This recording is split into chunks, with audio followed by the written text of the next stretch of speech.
Beberapa hari terakhir ini terjadi polemik di sebuah sosial media, di mana video beredar seorang Ustadz Kondang dari Makassar dapat teguran dari seorang pemilik skincare, yang dimana pemilik skincare ini memang baru saja ada skandal bermasalah dengan rumah tangganya yang berimbas terhadap produknya. Dibawa-bawa lah. Padahal Ustadz Kondang ini ternyata tidak menyebut nama pribadinya.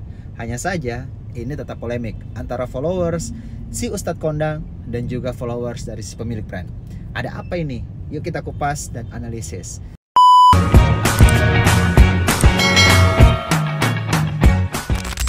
Assalamualaikum warahmatullahi wabarakatuh. Saya Sarwandika Sarbini. Saat ini saya mahasiswa Magister Bisnis dan Kewirausahaan di kampus Nobel Makassar. Saya saat ini semester 2 lagi mengerjakan tugas video ujian akhir semester 2 saya ini. Dan dosen pengampu saya adalah sosok Dr. Sri Prilmayanti. Beliau adalah dosen untuk mata kuliah saya Etika Bisnis Kewirausahaan. Ngomong-ngomong tentang kode etik, memang itu tidak banyak tertulis di dalam kamus. Namun itu berlaku secara norma dan kebiasaan kita sehari-hari, apalagi di dalam agama. Di Indonesia tentu sangat dikenal hal tersebut. Terkait dengan video yang baru saja tersebar viral, di mana seorang Ustadz Kondang itu dapat teguran dari seorang pemilik skincare. Nah, kalau saya melihat sebenarnya Ustadz Kondang ini tidak menyebut nama brand ataupun nama pemilik brand tersebut. Nah, tapi kok sampai merasa tersinggung atas pernyataan seorang ustadz yang membuat ceramah dan videonya itu tersebar di sosial media ustadz ini. Nah, ternyata teman-teman semua ini karena menyinggung soal masalah rumah tangga dari pemilik skincare. Memangnya ada apa? Ternyata masalah rumah tangga pemilik skincare ini itu berimbas juga tentunya pada bisnisnya. Menyindir masalah rumah tangga dan akhirnya terbawa-bawa di bisnisnya. Disebut-sebutlah produk skincare. Nah, ini sebenarnya kalau kita analisis teman-teman semua, saya sebenarnya ingin membahas tentang apa hubungannya antara pemilik brand ini dengan produknya sampai disindir masalah rumah tangganya. Ini efek dari penggunaan nama brand pada produk skincare dari pemilik ini itu sama dengan nama si pemilik brand. Wow, mari kita analisis. Ternyata dalam bisnis kita mau melakukan branding itu ada segitiga brand.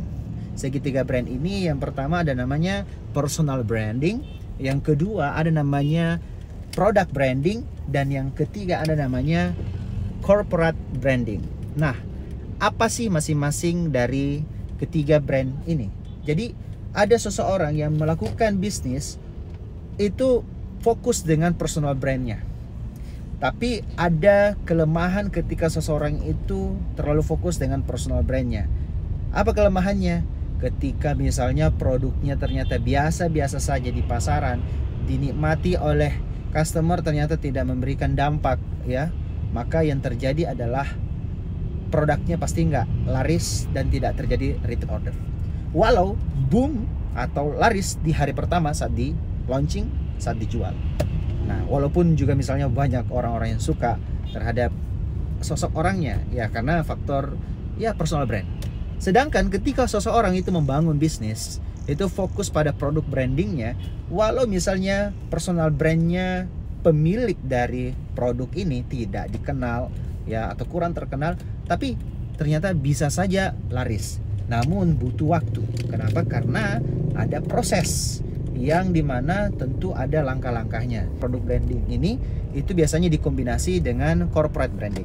Itulah kenapa ada penelitian menunjukkan bahwa 60% orang membeli sebuah produk itu ternyata faktor yang paling menentukan adalah personal brand. Jadi orang membeli itu karena siapa yang menjual produk tertentu. Jadi sangat dilihat betul siapa sih yang menjual produk ini.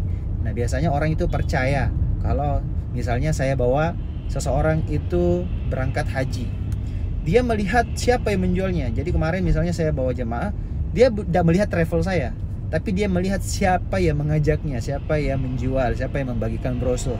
Karena mungkin saya mungkin dikenal sebagai seorang public figure, seorang motivator, trainer dan akhirnya orang ya mau aja daftar gitu. Nah, itulah kenapa teman-teman semua, biasanya kita kalau punya personal brand yang kuat itu punya sisi yang sangat luar biasa, mudah untuk menjual sesuatu, bahkan apapun itu.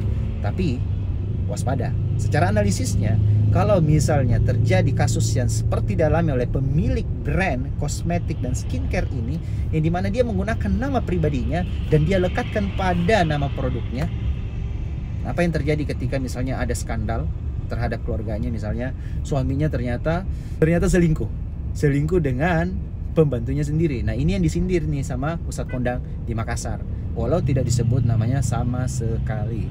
Dan yang terjadi adalah ya produknya pasti kena imbas juga, bisnisnya juga kena imbas. Orang mungkin tidak order lagi ya, tidak semua, walaupun tetap ada yang order, tapi ya disitulah sudah mulai orang mulai tidak percaya lagi karena terlalu dibawa-bawa nama keluarga, apalagi kalau misalnya yang bermasalah adalah nama pribadi. Ya, nama pribadi. Ya mungkin di sini tidak salah sosok istrinya. Yang salah adalah memang sosok suaminya kenapa selingkuh gitu ya. Nah, tapi secara tidak langsung mungkin di sini akan dibawa-bawa dong pastinya brand yang terlalu melekat nama si pemilik. Apa jadinya kalau si pemilik ini mohon maaf gitu ya, tiba-tiba dia melakukan kesalahan fatal ya. Ini bukan karena masalah perselingkuhan atau masalah pelakor lagi, tapi masalah pribadi. Misalnya kayak kemarin ada perusahaan yang terlalu melekat ya, sosok ownernya ternyata dia menipu gitu. Sosok pemiliknya menipu, ternyata itu berimbas pada bisnisnya, produknya pun akhirnya hancur.